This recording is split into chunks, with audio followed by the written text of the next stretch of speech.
Welcome to Phoenix Solutions4all video tutorial for pivot table fundamentals. Pivot tables are a fantastic tool and are used to analyze, explore and present data in a very eye-pleasing manner. They are highly flexible and can be quickly adjusted to suit your needs.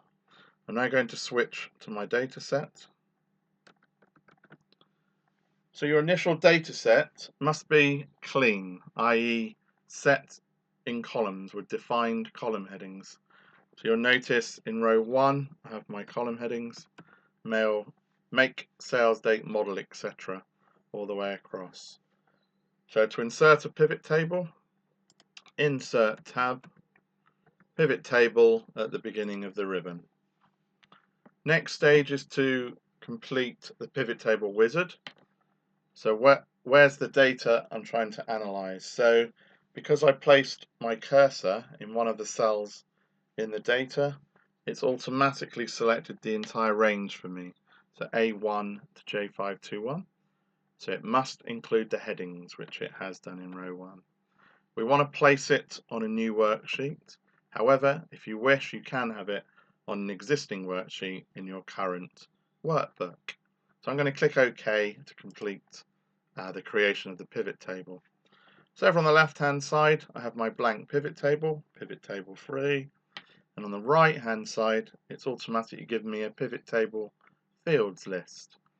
So underneath all the headings from row 1, and then below there the different areas of a pivot table, so filters, columns, rows and values. Pivot tables are very flexible. You can move fields around, the totals will update automatically, and that's why they're so beneficial. So let's start. I'm going to firstly look at the total sales for each colour. So I'm going to drag colour from the field list into my rows. Notice how it's added each individual value in my row labels. I'm then going to drag selling price as a value. Notice now how it's summarized the data. So each of those values are the total selling price for each colour in this case. I'm now going to break down those totals by adding make as a column field. Notice how the column fields have been added across the top. So Volvo, etc., Ford, Jaguar, and now those grand totals are now broken down across each of my makes. Yeah, very flexible, very easy. Another great thing about pivot tables, I may not like the way I'm viewing the data currently, so I can move or drag my column label make underneath color in the rows.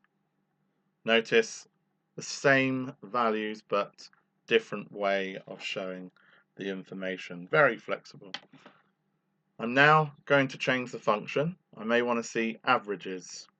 So if I right click over one of the values, summarize values by, and change that to average.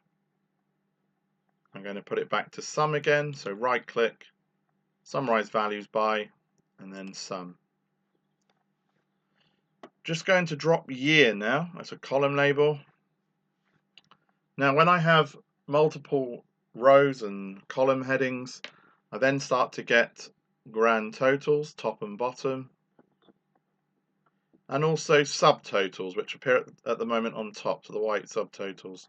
Now I can change where those grand totals and subtotals sit by going to my Design tab up on the Pivot Table Tools contextual toolbar, and then right at the beginning of the ribbon choose subtotals, and I can say show subtotals at the bottom instead. Notice how the subtotals have switched to below the set of data for that particular color. Same with the grand total, same principle. I can turn just these on or off, yeah, for both or one or the other. So I'm going to turn them off for both. Notice how we just get the subtotals and then the information only. I can then apply a pivot style up on my Design tab. Just click on one of those extra color schemes till I find one I like. Now we're going to rearrange the pivot table again. So I'm going to move color into the filter box. Notice again how my pivot table keeps adjusting automatically. Filter field appears in the top left. So I'm going to click on the filter button for my colour, and I want to see all the results for the red cars. Brilliant. All those figures have updated automatically and now show me the information for just red cars only. Okay, hope you enjoyed watching the video, and see you soon.